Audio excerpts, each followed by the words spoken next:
Alright guys, I'm here at my garden and as you can see here, ito yung na-prepare nating crushed eggshells, and ang gagawin natin today is we're gonna be fertilizing all of this sili I had that are in pots. In fact, ayan namumunga na yan guys. So, para mas maging ano pa sila, stronger, so we need to add some crushed eggshells sa base para mas maging stronger ang roots kasi rich in calcium, di ba guys, ang eggshell. Yan, so we're gonna add in our eggshells. Naubos na kasi yung eggshells natin, ay yung eggshells niya before na nilagay ko. So at the same time, magpo-proning din tayo ng ating sili. So tapusin lang natin tong lagyan so I can show you after this what will I do. So ayan, mayroon siyang mga bunga dito guys. Yan, sili.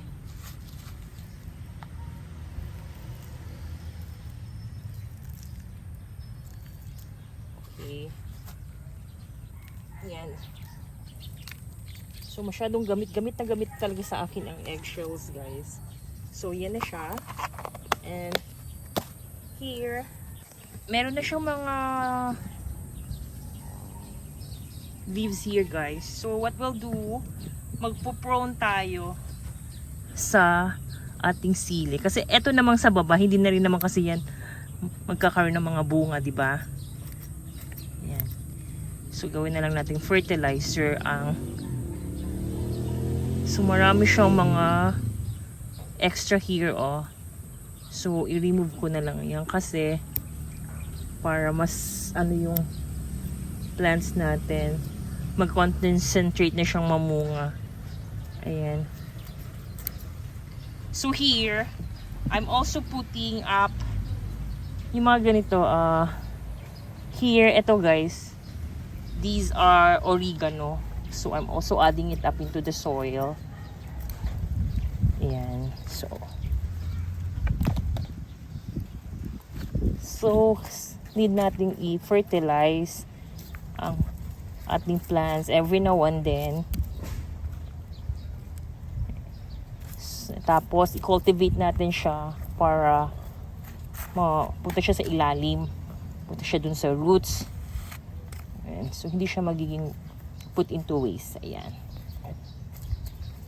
So may mga dry dahon dito guys, kasi later on yan namang mga dahon na yan magiging fertilizer din yan siya. So ito, mix lang natin para magkaroon din ng aeration yung ating tanim. Ayan. Aeration. Yan. Ganda na niya guys. So, kailangan din natin siyang i-prone. I-prone natin siya. Ayan. Meron na siya. Nagsanga na nga siya. Ayan.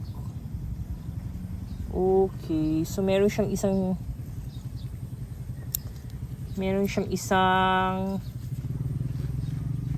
bunga here guys. Ayan na. So we will do, that will be my, tapusin lang natin siyang tapusin ko lang itong ginagawa ko guys, proning at the same time I'm putting a fertilizer sa ating tanim in the means of eggshell. Ayan. So medyo na matigas na yung taas ng ating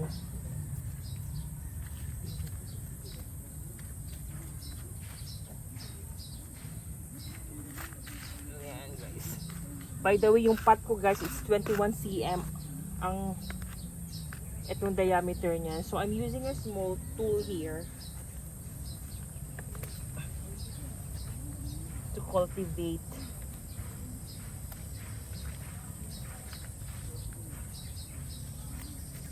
Matigas na siya. Tumitigas pala ang lupa. In spite of frequent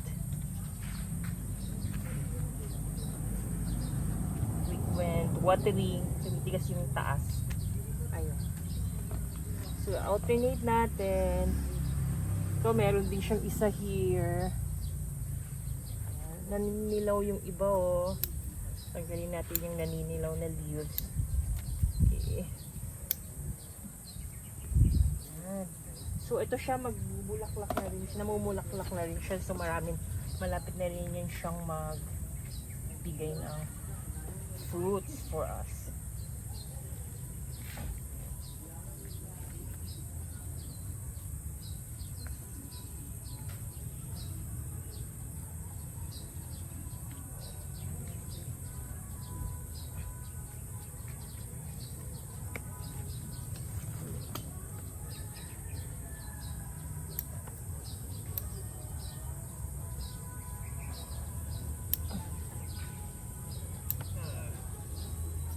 Proning lang.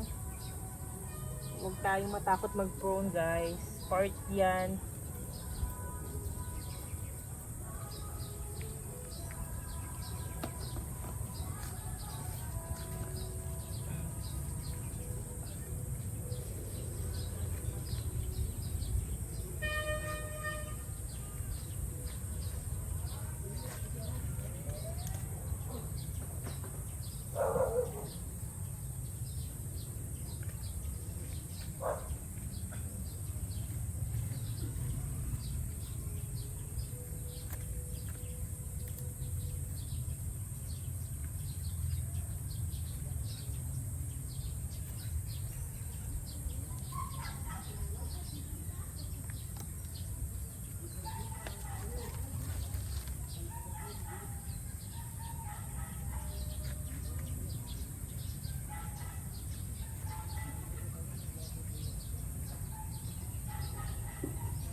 Alright, so we're done, guys, here. Ayan na siya. Nalagyan na natin ng fertilizer. Na-cultivate na natin and nag-proning na rin ako. Ayan. So, dito na lang muna mag-i-end ang ating session. Until then, guys, thank you for watching. Bye-bye! Ayan. Tapos here, dito sa may baba, guys, ayan. Namula na talaga siya. So, malapit na rin ito. Magsusunod-sunod na yan sila. Ayan, oh.